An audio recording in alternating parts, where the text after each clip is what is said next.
Hola, ¿cómo están? Esta es otra edición de preguntas y respuestas, pero esta vez va a ser un poco diferente. Normalmente respondo preguntas que me hacen aquí en los comentarios de los videos que subo al canal, pero ahora decidí responder preguntas que me hicieron por Instagram y normalmente respondo solo 3 preguntas, pero esta vez voy a tratar de responderlas más que pueda. Así que bueno, vamos a comenzar. La primera pregunta dice: después del estudio Opus 10 número 3, ¿qué otro estudio de mayor dificultad seguiría, ya sea de Chopin o de otro compositor? Y al mismo tiempo quien me preguntó esto me puso que sería bueno una lista de estudios de manera progresiva para saber cuáles podría uno ir abordando. Entonces bueno, si lo que quieres es uno de Chopin y ya tocaste el Opus 10 número 3, podrías seguir con el Opus 10 número 6 que está en mi bemol o el Opus 10 número 9 que está en fa menor. Digamos que la dificultad es más o menos la misma, no es que estos sean ya más difíciles, o al menos yo no lo creo así. Creo que todos esos están al mismo nivel, y si quieres algo un poco más complicado te recomendaría del mismo Opus 10 el de las teclas negras, que es el Opus 10 número 5. También te recomendaría del Opus 25 el número 1 o el número 2. Y bueno, estos que te estoy diciendo sí ya son un poco más difíciles, pero todavía digamos que son accesibles entre comillas. Si ya quieres algo un poco más retador todavía, te puedes ir al Revolucionario o al Opus 10 número 8. Y sobre lo que mencionas de la lista en donde estén los estudios por orden de dificultad, creo que es importante recordar que sí se pueden más o menos clasificar, pero también a veces pasa mucho, sobre todo ya en estos estudios digamos que son más de concierto, que a ciertas personas se les dificultan más ciertas cosas. No sé, por ejemplo, puede haber alguien a quien se le dificulte más tocar el estudio de octavas de Chopin porque su mano no es muy grande, y puede haber a quien se le dificulte más tocar algún estudio que tenga la mano izquierda muy activa, como el Revolucionario. Pero si tú buscas en Google la página de Henle, que es una casa editorial muy buena de partituras, y buscas los estudios de Chopin, te vas a dar cuenta que ellos tienen un listado justamente en donde le ponen una calificación a cada uno de estos estudios. Y de hecho no solo los estudios de Chopin los tienen clasificados así por dificultad, también si buscas otro tipo de repertorio, no sé, las baladas también las clasifican de la más fácil a la más difícil, aunque a veces de repente hay cosas con las que no estoy tan de acuerdo, pero eso ya es por lo que mencionaba, de que hay dificultades que son muy relativas dependiendo de cada persona. Por último, también te recomiendo que si quieres de otro compositor, puedes checar los de Czerny del Opus 740, que digamos que están un poco más fáciles que los de Chopin, aunque a veces las velocidades que tienen marcadas son muy complicadas, pero los puedes tocar un poco más lento y son bastante accesibles si ya has tocado alguno de los de Chopin. Él tiene un Opus 72 y un Opus 91, que también son estudios pequeños. Y bueno, para que te des una idea, por aquí te dejo un video donde estoy tocando un estudio del Opus 91 justamente. La siguiente pregunta dice: ¿cómo es la posición correcta de dedos, manos y muñecas? Y bueno, voy a darte como las principales pautas de manera rápida aquí, que son que tu muñeca no debe estar ni muy abajo ni muy arriba, debe estar recta, digamos, con tu brazo. Los dedos normalmente se trata de cuidar que no se te doblen las falanges, y una buena referencia de cómo deben estar tus manos en el teclado es que tú simplemente dejes caer tus brazos a tus costados, los dejes caer libremente, y así sin hacer ningún esfuerzo, sin moverlos mucho, los pongas sobre el teclado. Yo sé que aquí no lo estoy ejemplificando visualmente, pero tengo 2 videos por ahí en los que sí lo hago, te los voy a dejar en la descripción del video. Uno se llama Los errores más comunes en el piano, pero justamente ahí hablo de la posición de los dedos, de las muñecas y de las manos, y el otro se llama Posición al piano. Son videos un tanto viejitos, son videos en donde yo todavía no editaba tanto, y entonces a veces no están tan fluidos como los videos que hago ahora, pero la información que está ahí es muy valiosa, y ahí sí vas a poder ver los ejemplos conmigo sentado al piano. La siguiente pregunta dice: en cuanto a marcas de teclados, ¿cuáles son los que más te convencen para sonidos naturales? Y bueno, esto creo que ya lo he respondido anteriormente, no sé si aquí o en Instagram, pero normalmente yo creo que para sonidos más acústicos los teclados de Yamaha tienen en general un poquito más de realismo. El último teclado que probé de Yamaha fue el Montage y me gustaron bastante los sonidos acústicos que tenía, y además como que siempre Yamaha se ha caracterizado por concentrarse más en este tipo de sonidos acústicos. Korg, por ejemplo, es una marca que se concentra más en sintetizadores y no en sonidos tan acústicos. También por ahí los teclados Nord son muy buenos, especialmente para pianos eléctricos y órganos, pero bueno, normalmente los Nord son bastante caros, y de Yamaha también hay teclados muy caros, pero también tienen una gama media melodía que tiene sonidos acústicos decentes. Al menos esas son las marcas que yo más he probado. Sé que existen otros como Kurzweil, por ejemplo, pero esos teclados realmente yo nunca los he usado. Y bueno, esa es la opinión que les puedo dar sobre esto. La siguiente pregunta dice: ¿cómo podemos saber si nuestra interpretación es buena o correcta? Y esta pregunta es un tanto difícil de contestar porque, bueno, obviamente si tocas con una buena técnica, si tienes un buen sonido en general, que se entienda la melodía, que se entienda el acompañamiento, que toques limpio, que tengas un buen uso del pedal, tu interpretación va a sonar en general bien. Si haces un buen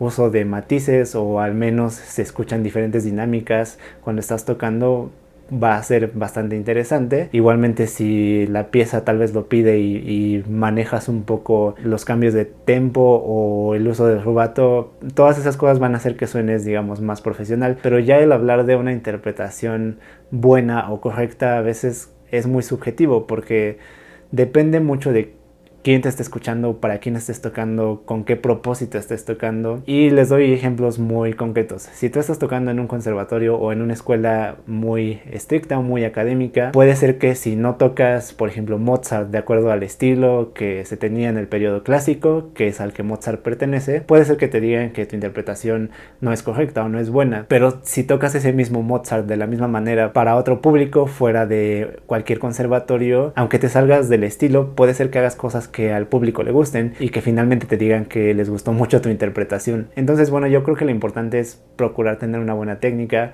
procurar desarrollar un control de tus manos y un control de el sonido del instrumento, y ya con eso, dependiendo de para quién estés tocando o para qué estés tocando, puedes adecuarte. Yo he tocado tanto en escuelas muy formales y en situaciones muy formales como para público, digamos, un poco más informal, o en recitales que simplemente di por gusto, y muchas veces en los recitales que di más por gusto me tomaba algunas libertades que tal vez en un recital más formal no tomaría. La siguiente pregunta dice: ¿qué piano me recomiendas y me vas a seguir? Y bueno, respondiendo lo del piano, depende mucho de tu presupuesto. Ya he hablado de recomendaciones de pianos en el canal. En general, si realmente te interesa aprender el instrumento, aunque no estudies una carrera profesional, y si tienes el presupuesto, yo recomiendo que sí compren pianos acústicos. No necesariamente tienen que ser nuevos ni de cola, puede ser un vertical usado que esté en buenas condiciones, pero eso te va a durar mucho más que cualquier teclado y también va a tener un mejor sonido, lo vas a disfrutar mucho más. Y en caso de que no te alcance el presupuesto para tanto, bueno, puedes consultar el video que te voy a dejar aquí o en la descripción,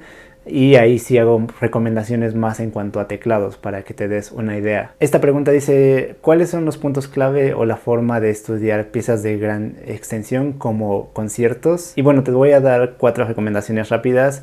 Esto también nos podría llevar un video entero, pero las recomendaciones son las siguientes. Número 1, hacer un buen plan de cómo vas a estudiar la obra. Eso depende de cuánto tiempo tengas para sacarla, de, por ejemplo, qué movimiento se te haga más complicado. Yo cuando toqué el concierto de Grieg empecé primero con el tercer movimiento porque se me hacía que era más complicado que el primero. Después, la segunda recomendación es algo que está relacionado, y es que priorices los pasajes difíciles, que empieces a estudiar primero los pasajes que sean más complicados, ya sea del movimiento que escojas o si vas a abordar todo el concierto de una sola vez, pues seleccionar los pasajes que sean más complicados y tratar de trabajar más en ellos. Y no solo cuando estés aprendiendo del concierto, ya cuando lo tengas trabajado y cuando tal vez ya lo estés tocando completo, seguramente va a haber ocasiones en que no te va a dar tiempo de estudiar toda la pieza, y entonces tienes que priorizar esos pasajes difíciles que normalmente tienes que estudiar diario para que te salgan, y tal vez las partes que son más sencillas las puedes descuidar un poco más, o puedes no estudiarlas diario y aún así te van a salir bien. La tercera y cuarta recomendación van un poco de la mano. La tercera recomendación es que conozcas la orquesta y que analices la obra en diferentes formas. Conocer la orquesta me refiero a que escuches el concierto y escuches lo que hace la orquesta junto con la partitura del concierto. Puede ser el score completo de la orquesta, pero si se te hace más difícil eso, puede ser una reducción para piano de lo que hace la orquesta, y que tengas bien claro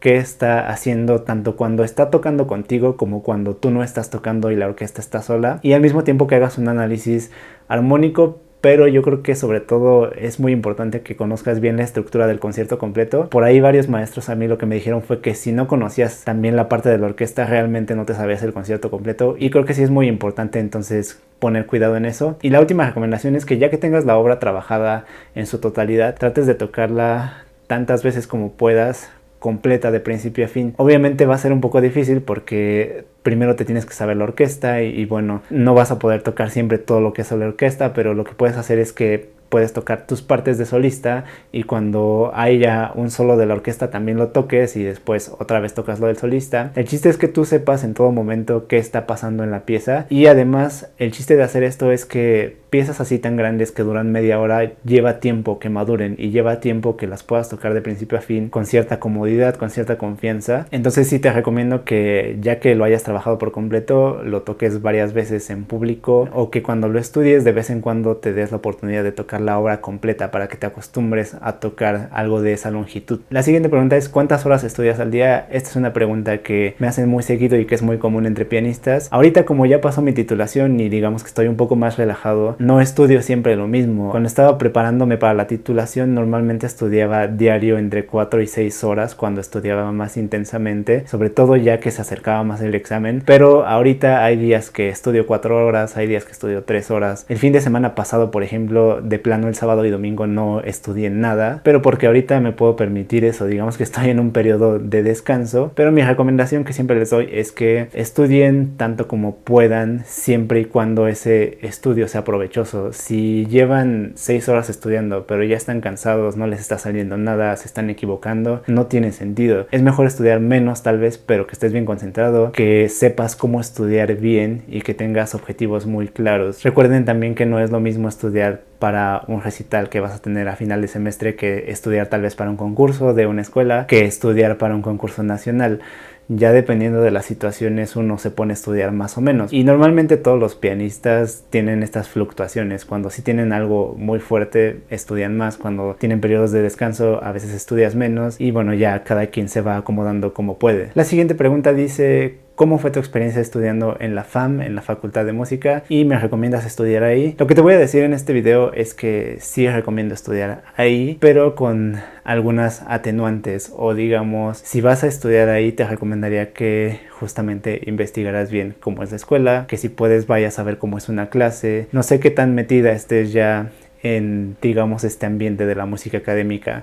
Y para que te des una idea más clara, te voy a dejar también por aquí o en la descripción un video que hice donde justamente el título es mi experiencia en la FAM, en la Facultad de Música de la UNAM. Entonces velo y ahí te vas a dar una idea mucho más clara de lo que pienso de la facultad, de qué cosas sí me gustan, de qué cosas no me gustaron tanto y de qué es lo que yo creo que puedes aprovechar mucho de este tipo de escuelas. Y finalmente una pregunta muy importante que me hace uno de mis seguidores en Instagram. Él dice: ¿enchiladas rojas, verdes o de mole? Y por supuesto que la respuesta es verdes. En fin, eso fue todo por el video de hoy. Les recomiendo que me sigan en las otras redes. En Instagram ya he contestado preguntas anteriormente, pero no las he subido al canal. Entonces sí les recomiendo que vayan también por allá, que comparto muchas otras cosas que en el canal luego no comparto. Espero que les haya gustado este video y nos vemos para el próximo.